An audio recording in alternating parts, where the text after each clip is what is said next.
the children, কেমন করে ছেলে মেয়ে মানুষ করতে হয় জানার দরকার আছে না? ছেলে মেয়ের বাপ হয়েছেন কে কে দেখি?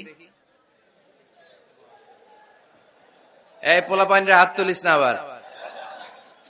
আপনারা হয়েছেন, মাশাআল্লাহ, হাত নামান। ছেলে মেয়ে আল্লাহর দেয়া নেয়ামত, তাই না? দুনিয়ার সৌন্দর্য, জিনাতুল হায়াতিদ দুনিয়া। কিছু কিছু জিনিসের প্রতি আকর্ষণ মানুষের জনমভর। এর মধ্যে একটা হচ্ছে সন্তান সন্ততি। আল্লাহ সূরাত আলে ইমরানের 14 নম্বর আয়াতে বলেছেন, যুইগিনা লিন-নাসি হুব্বুশ শাহাওয়াতি মিনান নিসা ওয়াল বানিন ওয়াল কানাতিরিল মুকানতারাতি মিনাজ যাহাবি ওয়াল ফিদ্দাহ ওয়াল খাইলিল মুসাওয়ামাতি ওয়াল আনআমি ওয়াল হারস যালিকা মাতাউল হায়াতিদ দুনিয়া ওয়াল্লাহু ইনদাহু হুসনুল মাআব। নারী, গাড়ি, বাড়ি, স্থাবর অস্থাবর সম্পত্তি, সন্তান সন্ততি, এগুলো প্রাপ্তির আকাঙ্ক্ষা, এগুলোর প্রতি আকর্ষণ মানুষের জনমভর। আমরা সবাই এগুলো চাই, ঠিক কিনা? এর মধ্যে সবচেয়ে গুরুত্বপূর্ণ একটা হচ্ছে সন্তান সন্ততি। দেয় কে? জোরে বলতে হবে, কে দেয়? চাইতে হবে কার কাছে? নাকি মাজারে, নাকি দরগায়? একজন সন্তান দিতে পারে, চিল্লায় বলতে হবে তিনি কে? অনেকে বলে মাজারে মানত না করলে নাকি সন্তান পাওয়া যায় না। এটা কি রে ভাই? মাজারে যদি মানত করা না হয় তাহলে নাকি সন্তান পাওয়া যায় না। এগুলো এসে ডিস্টার্ব করে খুব। এটা খুলে ফেলেন, খুলে নিচে রাখেন, এটাতে এদিকে রেখে দেন, এই পাশে থাক যতটুকু হয়, এদিকে দিয়ে দেন এই পাশে। তো এটা একটা ভুয়া কথা, তাই না? মাজারে আর একটু উপরে উঠাইতে হবে। মাজারে মানত না করলে সন্তান যদি না হইতো, বাচ্চা যদি না হয়, গরুর যে বাচ্চা হয়, গরু কোন মাজারে মানত করছে বলেন? মাজারের বিরুদ্ধে আমাদের অবস্থান নয়। মাজার হচ্ছে মাকানু জিয়ারা, যেখানে মানুষ জিয়ারত করে, ভিজিটিং প্লেস। আসলে শব্দটা হবে মাকবার, মানে কবর।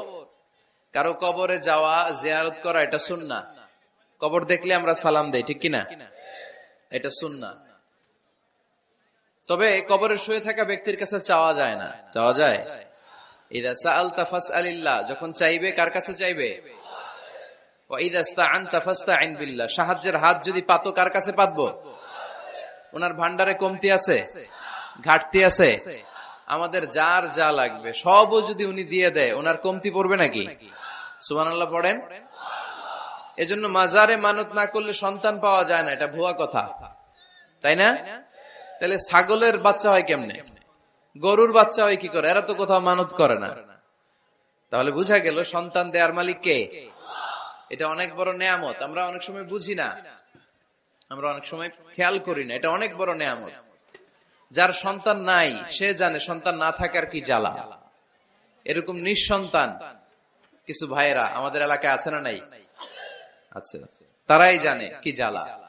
তো এই সন্তানকে কোরআন কোথাও বলেছে জিনা, সৌন্দর্য, কোথাও কি বলেছে? উত্তর দিতে হবে। কোথাও কি বলেছে? জিনা। আল মাল ওয়াল বানুনা জিনাতুল হায়াতিদ দুনিয়া। সন্তান আর সম্পদ এটা দুনিয়ার জীবনের সৌন্দর্য।